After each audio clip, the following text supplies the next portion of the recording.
Regional super స్టార్తో ఇదే ఒక cult cinema అవబోతోంది.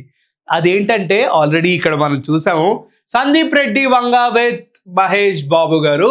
So ఆ కాంబినేషన్ చూస్తుంటేనే చాలా వైల్డ్గా, చాలా ఆసక్తికరంగా ఉంది. ఆల్రెడీ యానిమల్ ప్రెస్ మీట్ ఏదైతే జరిగిందో ఆ ప్రెస్ మీట్లో మీడియాలో ఒక ప్రముఖ వ్యక్తి అడగడం జరిగింది సందీప్ రెడ్డి వంగ గారిని, అసలు యాక్చువల్లీ యానిమల్ లాంటి సినిమా మహేష్ బాబు గారికి కదా మీరు చెప్పింది, యానిమల్ కథ ఫస్ట్ మహేష్ బాబు గారికైనా మీరు చెప్పారు అని అడిగితే సందీప్ రెడ్డి వంగ గారు ఇది కాదు వేరే కథ, దాని పేరు డెవిల్ అని టైటిల్ కూడా రివీల్ చేస్తారు ఆయన.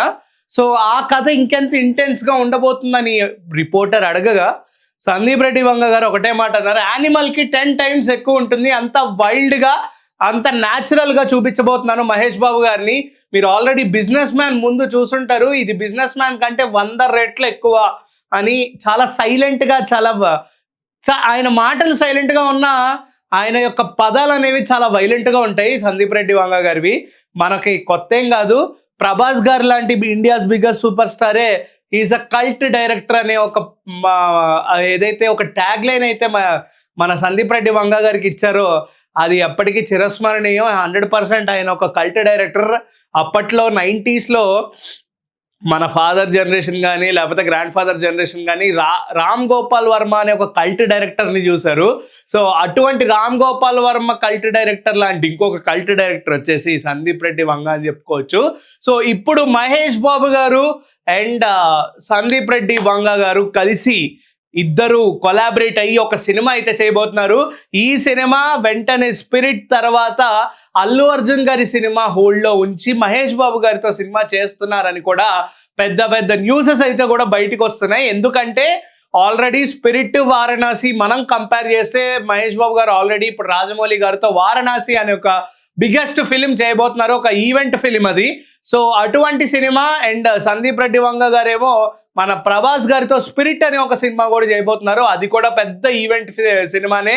ఆ రెండు 1 month గ్యాప్లో 2027లో, ఇది మార్చ్లో అయితే అది ఏప్రిల్లో రాబోతోంది, March 5th April 7th. So ఈ యొక్క 2 సినిమాలు పూర్తవ్వంగానే వెంటనే ఈ క్రేజీ కాంబో తెరకెక్కబోతోంది. వారణాసి రిలీజ్ అయిన వెంటనే మహేష్ బాబు గారు సందీప్ రెడ్డి వంగ గారి సెట్స్లోకి ఎంటర్ అయిపోతున్నారు. అండ్ చర్చలు కూడా అన్నీ అయిపోయాయి, స్టోరీ కూడా కన్ఫర్మ్ అయిపోయింది.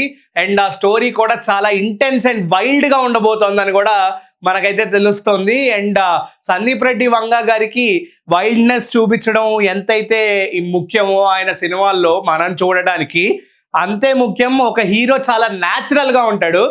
న్యాచురల్గా రగ్గుడుగా అంటే ఒక 10 మంది ఆ సందీప్ రెడ్డి వంగ హీరోని చూస్తుంటే అరే నాకు కూడా ఇలాంటి, నిజంగా నేను ఇలా ఈ హీరోలాగా ఒక్క రోజైనా బతకాలి అనే ఒక పాయింట్ మీకు ఖచ్చితంగా వస్తుంది. అదేదో మనం విజయ్ దేవరకొండ గారిని లేకపోతే రణబీర్ కపూర్ గారిని చూసాం, కానీ అసలు ఎప్పటి నుంచో సూపర్ స్టార్ మహేష్ బాబు గారిని ఫస్ట్ టైం ఒక ఫ్యామిలీస్ని పుల్ చేసే మహేష్ బాబు గారేనా ఇప్పుడు కల్ట్ డైరెక్టర్తో ఒక కల్ట్ సినిమా తీయబోతున్నారు అనేదే పెద్ద క్వశ్చన్ మార్క్. అండ్ ఈ సినిమాలో ఇంకొక ప్రాధాన్యత ఏంటంటే, దీనికి ఒకవేళ ఉంటే అల్లు అర్జున్ గారి సినిమాకి, ప్రభాస్ గారి స్పిరిట్కి దీనికి ఒక లింక్ కూడా ఉండొచ్చేమో అని కూడా ఎక్స్పెక్ట్ చేస్తున్నారు. సందీప్ రెడ్డి వంగ సినిమాటిక్ యూనివర్స్ కూడా బయట అయితే టాక్ నడుస్తుంది.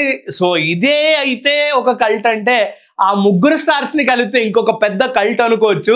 సో ఇది ఏషియన్ సినిమాస్ అనే ఒక పెద్ద నిర్మాణ సంస్థ అయితే తెరకెక్కించబోతోంది. టాలీవుడ్లోనే ఒక బిగ్గెస్ట్ సంస్థ ఏషియన్ సినిమాస్. సో ఆ Asian cinemas already Mahesh Babu గారితో AMB అనేది ఓపెన్ చేశారు మన గచ్చిబౌలిలో, అండ్ నెక్స్ట్ కూడా బెంగళూరులో కూడా మొన్నే ఓపెన్ చేయడం జరిగింది. సో ఇటువంటి కొలాబరేషన్స్, ఇటువంటి మంచి స్నేహం ఉన్న వీళ్ళ ముగ్గురితో ఒక సినిమా రాబోతుందంటే ఇది ఎంత వైల్డ్గా, ఇది ఎంత క్రేజీగా ఉండబోతుందో మనం ఆలోచించాలి. అండ్ వారణాసియే ఒక పెద్ద మైల్ స్టోన్ అంటే మహేష్ బాబు గారికి. రీజనల్లోనే ఆయన సినిమా హిట్ అయితే 200, 250, 230 అలా ఒక ట్రేడ్ మార్క్ క్రియేట్ చేసినట్టు బాక్స్ ఆఫీస్ ఉతికారేస్తూ ఉంటారు. సో ఇప్పుడు పాన్ ఇండియా, పాన్ వరల్డ్ వైపు ఆయన కన్ను. అండ్ ఆ పాన్ వరల్డ్లో కూడా సరైన డైరెక్టర్ రాజమౌళి గారిని చూస్ చేసుకోవడం ఒక పెద్ద విశేషం. అయితే ఆ రాజమౌళి గారి సినిమా తర్వాత చాలామంది హీరోస్కి సెంటిమెంట్ ఉంది, నెక్స్ట్ సినిమా ఫ్లాప్ అయిపోతుందేమో అని. బట్ ఈ సినిమా అలా కాదు, ఇది ఒక క్రేజియస్ట్ వైల్డ్ సినిమా. సో మన సందీప్ రెడ్డి వంగ గారి సినిమాలు ఫ్లాప్ అవుతాయా, కల్ట్ అవుతాయి.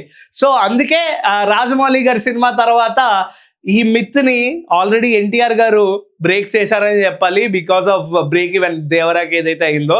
బట్ ఇప్పుడు మహేష్ బాబు గారు ఈ మిత్ని కంప్లీట్ గా క్లోజ్ చేసేయబోతున్నారు, రాజమౌళి గారి మిత్ని. And he's going to pan world super star అనే ట్యాగ్ కూడా రాబోతుంది. సో ఈ వైల్డ్ కాంబినేషన్ కోసం ఎంత మంది వెయిట్ చేస్తున్నారో ఖచ్చితంగా కింద అయితే కామెంట్ చేయండి. అంటే దానికి watching #, this is Karthik signing off.